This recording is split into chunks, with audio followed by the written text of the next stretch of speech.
احلى تحية على الكليناوية بريسكر السكر الجديد.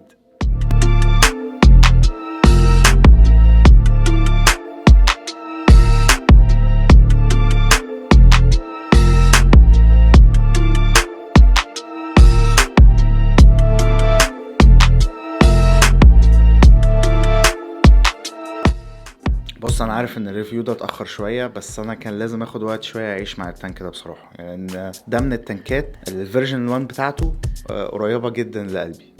من التانكات القليله جدا اللي بتديك ضيق نفس معين كده، تانكات تانية كتير ما بتعرفش توصل. فعشان كده انا خدت وقتي في اني اتست واشوف واجرب واشوف مشاكله. ناس كتيره جدا اتكلمت عن مشاكل قاتله فيه، بس انا مش شايف ان هي مشاكل قاتله. ليك معايا وهقول لك اكتر عن المواضيع دي.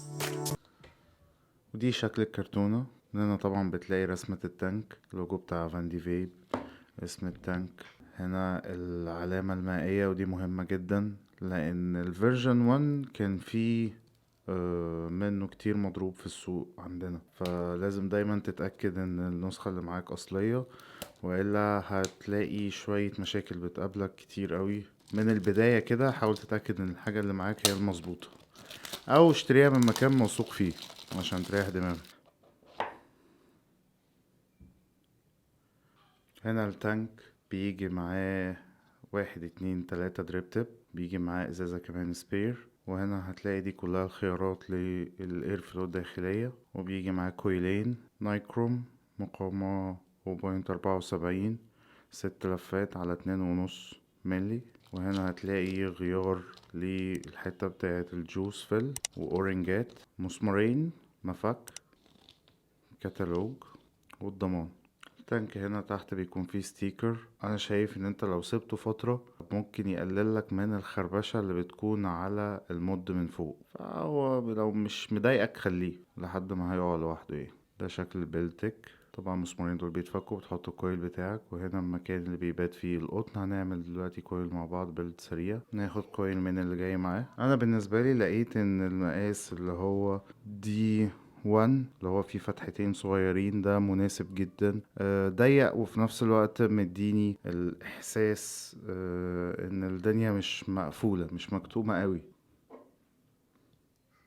دخل رجلين الكويل. تظبطها ازاي؟ تدخلها جوه تلزقها قوي ولا تطلعها بره شوية؟ تعملها ازاي؟ انا هقولك. حاول على قد ما تقدر تسنتر نص الكويل على نص فتحة الاير فلو الداخلية بالظبط. ده افضل وانسب حاجة ممكن تعملها، مش بس في التانك ده، في اي تانك. اي تانك حاول تقرب على قد ما تقدر الكويل من الاير فلو. ليه بقى؟ عشان تاخد اعلى فليفر تقدر توصله من التانك. لازم تعمل الموضوع ده، وفي نفس الوقت ما تخليهاش لازقة، خصوصا في التانك ده عشان الغيارات بتاعة الاير فلو دي بلاستيك فبتسيح. قبل ما تفاير الكويل لازم تشيل القطعة البلاستيك دي عشان ما تسيحش منك. انت شيلها خالص، فاير براحتك وارجع حطها تاني. اتأكدت ان كله تمام، هتشيل بقى الرجول الزيادة. دلوقتي تقدر تحط الغيار بتاع الاير فلو. معلش هم كسلوا حتى هيحطولك ب4 جنيه قطن ولا حاجة، فهتستخدم القطن بتاعك حتى في اول وك. القطن زي ما اتعودنا ما يكونش كتير وما يكونش قليل، يدخل معاك في فتحة الكويل مرتاح بس في مقاومة، ما يبقاش سايب عشان ما تلاقيش التانك قلب منك زي الحنفية كده بيسرب. وفي نفس الوقت ما يبقاش ماسك قوي عشان ما تلاقيش طعم القطن المحروق دايما في بقك. طبعا ملهاش قاعدة، يعني انت لو زودت شوية قطن ايه اللي هيحصل؟ عادي هيشتغل معاك، مش هيقولك لا، مش هيفرقع، يعني متقلقش. بس انت لو بتدور على افضل حاجة وافضل فليفر وافضل اداء ممكن توصله، فانت لازم تبدأ تقيم كمية القطن دي واحدة واحدة، ومش هتيجي معاك طبعا من اول 3 4 بلدات. انت لازم تعيش شوية مع التانك عشان تقدر تعرف انسب كمية قطن قد ايه وانسب طول قد ايه. اللي انا بعمله قدامك ده الانسب ليا انا. في ناس ممكن تحس ان الكمية دي كتير، ماشي. في ناس ممكن تحس ان الكمية دي اقل ممكن يبقى افضل، ماشي. بس انا بالنسبة لي الكمية دي ما بتجيبش تسريب وما بتحرقش القطنة بسرعة. يعني القطنة ممكن تكمل معايا ال5 6 ايام مرتاحة. بس انا كده كده بغير القطنة باستمرار عشان بتست الليكويد، فلازم دايما اغير قطن على التنكات اللي بشرب عليها ايا كان انهي تانك. بس يعني النسبة دي انا بشوف ان هي مناسبة. سقط الرجول. ما تحاولش تخلي اي حاجه مزنوقه. لو حسيت ان الدنيا مزنوقه اعرف ان القطن اللي انت حاطه زياده، فخفه شويه، لان انت مش هتكسب اي حاجه لما تكون القطنه مزنوقه من الزاويه او من اي حته، فما تطلعش الليكويد كفايه، فتلاقي دراي هيت. دراي هيت يعني القطنه تتحرق وانت بتشرب، فتاخد هيت درايد. مش مطلوب تماما ان انت تنزل ليكويد لحد الاخر ويتفرش تحت، لان ده هيسبب لك ان انسداد، او هتلاقي الدنيا مضغوطة. فسيب تحت الليكويد فراغ، فالليكويد يكون موجود تحت والقطنة تشربه بسهولة. افضل بكتير من انك تطول قوي رجل القطنة. طبعا انتوا عارفين انا مدمن كوين من برستيج، لو بتدور عليه هتلاقيه دايما موجود على ويب سايت الكلين، ومتاح في الستور كمان اوفلاين، تقدر في اي وقت تروح تاخده. نيكوتين مظبوط على الشعرة، من افضل الليكويد التوباكو اللي ممكن تشربه في حياتك. حاجة ما بيتزهقش منها ابدا، سنين بشربه. بعد كده تقفل بقى التانك بتاعك. بلاش الضغطة اللي في الاخر دي، يعني انت اول ما تلاقي التانك اتقفل خلاص، مش لازم بقى ايه تقعد تقرط لحد ما الدنيا تبوظ منك. تفتح الكاب اللي فوق، حط الليكويد، اقفل الكاب، حط الدريب تيب، مظبوط الاير فلو، بس كده انت جاهز للانطلاق. بص، احنا لو قعدنا نشوف ايه مميزات التانك ده هرصلك رصة طويلة قوي، ومعظمها نفس المميزات اللي موجودة في تانكات تانية كتيرة. فانا مش هتكلم عن حاجات كتيرة مشتركة بينه وبين اي تانك في المستوى ده او في السعر ده او من شركة كبيرة زي فاندي فيب. خلاص، يعني المتوقع من الفليفر هتلاقيه موجود هنا، حلو. المتوقع ثروت هيت حلوة، هتلاقيها حلوة. يعني كل التوقعات اللي في دماغك العادية من شركة كبيرة من حاجة مشهورة هتلاقيها، ما تقلقش. التانك ممتاز في كل الحاجات دي. انا عايز اتكلم عن الحاجات اللي لفتت انتباهي اكتر وعجبتني اكتر ومش موجودة في تانكات تانية غالية مشهورة، زي مثلا اختيارات الانسرتس للاير فلو الداخلية. دي حاجة جميلة جدا، وفي نفس الوقت ناس كتيرة قالت عليها عيب، هنتكلم عن الموضوع ده بعد شوية. بس ان هو يديك اختيار، دي حاجة ممتازة. شفنا زي كده في البرونهيلد، بس هنا بطريقة تانية وبفكر تاني. 3 دريب تيب او 3 مبسم، ممتاز. الحتة الازاز هنا، القطعة الزجاجية ملمومة وصغيرة ما تكسرش بسهولة، ممتاز. حركة واحدة تقدر تفتح الكاب وتملي التانك بتاعك، ممتاز. تانك هتحبه بكل المقاييس. تانك بصراحة يعني هيخليك لو انت حد زي حالاتي عندك تانكات MTL كتير قوي وكلهم مرصوصين قدامك، هتلاقي نفسك كده بطريقة تلقائية ايديك بتروح عليه كتير جدا. انا تنكات قليلة اللي بتعمل كده بصراحة، يعني انا ممكن ارصهم لك واعدهم لك. دي دلوقتي حوالي 27 او 28 تانك MTL، سيبك من DL.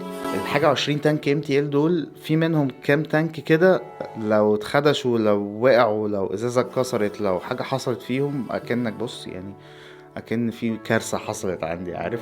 فمنهم الفاير بيرد، منهم الكيفون 5، منهم البرونهيلد، منهم الاكسبرومايزر، منهم الجلاز، ومنهم اكيد ده البريسكر V2. بصراحة يعني هو لازم يدخل الكوليكشن بتاعي، ولازم يكون واحد من الاساسيين. مميزاته اكتر بكتير قوي من عيوبه. ايه هي عيوبه بقى؟ انا مش شايف له بصراحة غير عيب واحد اللي الناس كلها بتتكلم فيه، وهو عيب تقدر تتفاداه وتقدر تتعايش معاه لو انت مركز.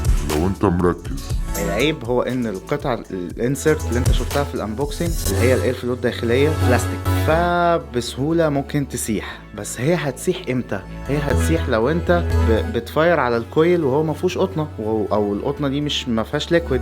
في الحالة دي بس ممكن الانسرت تسيح منك. فانت عشان تتفادى الموضوع ده، انت وانت بتعمل البيلد لازم تشيل الانسرت، حط القطنه بتاعتك، ركب كويلك، حط القطنه بتاعتك، برايم، حط الليكويد، كله تمام. بعد كده حط الانسرت. ما تعملش الحركه دي، احتمال كبير قوي الانسرت ده يروح منك. العيب الوحيد اللي هو موجود في التانك ده. اي حاجه تانية، اي حد تاني تسمعها منه، صدقني الكلام ده مش موجود خالص ومش هتفرق معاك.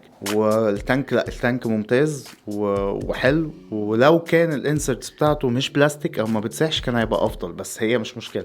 يعني هي مش كارثه اللي هو انت ما ينفعش تستخدم التانك، لا بالعكس، انت عادي ممكن تستخدم التانك. هي بس انت محتاج تركز في انك تشيل الانسرت وانت بتعمل الكويل بتاعك. ما تعملش كويلك والانسرت بتاعتك موجوده، لو نسيت ممكن تسيح منك. كل التشيك ليست بتاعت كل العوامل المقارنه اللي موجوده في اي تانك MTL اللي انت شفتني بعملها ريفيو قبل كده موجوده فيه وبزياده. فليفر فوق الممتاز، ثروت هيت هي اللي بتدور عليها. سهولة استخدام وطريقة ملي اسهل ما يكون. اير فلو خارجية دقيقة جدا وتقدر تتعامل معاها بسهولة، ما بيقفش. طب اجيب البريسكر V2 ولا اجيب ال V1 ولا اجيب حاجة تانية خالص؟ انت لو اول مرة تشتري تانك MTL خالص، انا مرشحش ان انت تجيب ده، لانه يعني ممكن يكون عشان ده غريب شوية عن بقية التنكات في طريقة مالي وفي البيلد بتاعه، انك تشيل الانسرت، يعني في شوية تفاصيل كده، فمرشحش ان انت تجيب ده. لو اول تانك انت تجيبه ليك مثلا في حاجة زي الاكسبرومايزر او الجلاز او الحاجات دي، ممكن تكون اسهل شوية في التعامل. انما لو انت بقى كيف تنكات MTL وبتدور على حاجة معتدلة في كل حاجة وممتازة في كل حاجة وعيوبها قليلة او تقدر تتعايش معاها، وعندك اوريدي تنكات تانية وبتقارن وبتدور على افضل فليفر وبتدور على افضل حاجة في المنطقة بتاعت MTL، تنكات MTL، لا طبعا لازم يكون عندك اساسي. يعني انت راجل بتجمع تنكات MTL، يبقى لازم يكون عندك التانك ده.